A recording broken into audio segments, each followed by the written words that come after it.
C সেকশনের পর প্রথমবার আপনাদের সাথে এই ভিডিওটা ভয়েস ওভার দিয়ে আমি শেয়ার করছি। আসসালামু আলাইকুম সবাইকে, কেমন আছেন সবাই? বেশ অনেক দিন পর আমি এই ভিডিওটা শেয়ার করছি। দিন বললেও ভুল হবে, আমার মনে হয় প্রায় মাস হয়ে গেছে। আপনারা যারা আমার পেজটাকে ফলো করেন তারা হয়তোবা জানবেন যে আমি আবারও নতুন করে মা হয়েছি আলহামদুলিল্লাহ। তো সেই জন্যই মূলত ইদানিং অনেক বেশি ব্যস্ত সময় পার করা হচ্ছে। আর আমি কোনো রকমে এখন যে ভয়েস দিব বা কোনো একটা কিছু শেয়ার করব, পেজে একটু অ্যাক্টিভ হব, সেটার কোনো সময়ই আমি পাচ্ছি না। আর এতে করে আমার পেজের একদম রিচ কমেও গিয়েছে, মানে পেজের অনেক খারাপ অবস্থা, যা না বললেই না। তো এখন আজকে মনে পড়লো যে যেহেতু বসে আছি, একটু দেখি একটা ভিডিও আপনাদের সাথে শেয়ার করা যায় কি না। তো এই ভিডিওটা এর জন্য আমি মেক করতেছি, জানি না আপনাদের সাথে শেয়ার করা হবে কি না। তো যাই হোক, কেকটা করেছিলাম আমি রোজার মধ্যে, মানে আমার একদম ডেলিভারির কিছুদিন আগে। সব থেকে মজার কথা হচ্ছে, এই যে কেকটা আমি এখানে যেই কাস্টমার আপুর জন্য করেছিলাম, এই আপুটা কিন্তু অলরেডি আমাকে এর মধ্যে আবারও একবার নক করে ফেলেছে কেক নেওয়ার জন্য। বাট আমি খুবই দুঃখিত যে এখন যেহেতু আমার বেবিটা খুবই ছোট, এই মুহূর্তে আমার পক্ষে এত তাড়াতাড়ি কাজটা আসলে ধরা সম্ভব ছিল না বা সম্ভব নয় এখন।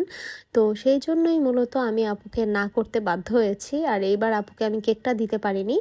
এই কেকটা ছিল আপুর বেবি 2 মান্থস উপলক্ষে কেক নেওয়া। তো এখন হয়তো বা আপুর বেবির 3 মাস হয়ে গেছে। তো আপুটা এইবার একটা কেক নিতে চেয়েছিলেন, বাট কিছু করার নেই, আপুকে আমার না বলতে হয়েছে। আর আপুটাও আসলে বুঝতে পেরেছে বিষয়টা। যাই হোক, আপনারা যারা কিনা আমাদের পেজে কেক অর্ডার করতে চাচ্ছেন তাদের জন্য আমি খুবই সরি যে এই মাসে আমাদের কোনোভাবেই কাজ নেওয়া সম্ভব না।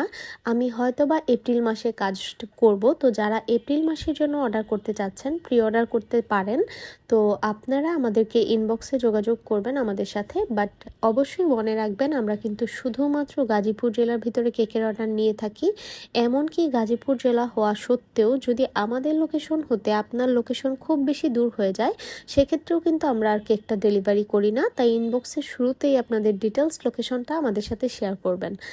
আর যাই হোক, এই যে দেখেন, কথা বলতে বলতে আমি এখানে খুব সুন্দর একটা কেক কিন্তু রেডি করে ফেলছি অলরেডি। এই কেকটা মূলত আপুটা আমাদের পেজেরই একটা রেফারেন্স পিকচার দিয়ে তারপর বলেছিল যেন এরকমটা বানিয়ে দিই আমি।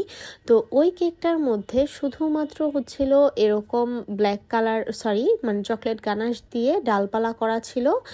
আর এখানে আমাদের রোজগুলো দেওয়া ছিল, বাট লিভ দেওয়া ছিল না। কিন্তু এইবার যখন আমি কেকটা করতে গিয়েছি, আমার কাছে না গোলাপের সাথে এই ব্ল্যাক কালার বারবার ব্ল্যাক বলছি কেন, মানে এই ডার্ক চকলেট দিয়ে আমি যেই ডালপালাটা করেছি সেটা একদমই বেমানান লাগছিল। আমার মনে হচ্ছিল যেন একটু পাতা দিলে ভালো লাগবে। তারপর আমি এখানে কিছু পাতা দিয়ে দিলাম, আর মাশাল্লাহ কেকটা সিম্পল হলেও দেখতে এত সুন্দর লাগছিল সামনাসামনি। যেরকম কেকটার কালার অনেক সুন্দর ছিল, ঠিক ওরকম কেকটাও দেখতে ভালো লাগছিল অনেক। আর এরপর কিছু সুগার বল আর একটা ছোট্ট প্রজাপতি আমি এখানে বসিয়ে দিয়েছিলাম, আর আপুর লেখাটা আমি এখানে লিখে দিয়েছি। আর আজকের এই কেকটার ফাইনাল লুক আমার এরকমই ছিল। আপনাদের কাছে কেমন লেগেছে ভিডিওটা অবশ্যই জানাবেন। আল্লাহ হাফিজ।